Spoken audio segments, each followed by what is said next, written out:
the last spot belongs to candidate number...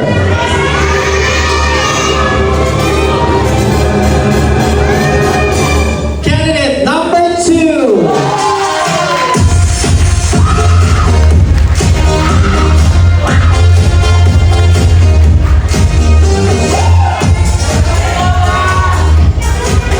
And taking up the last spot for tonight, congratulations dahil pasok ka na. Candidate number...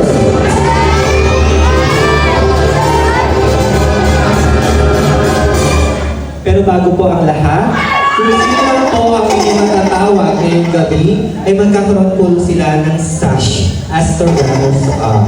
Ayan.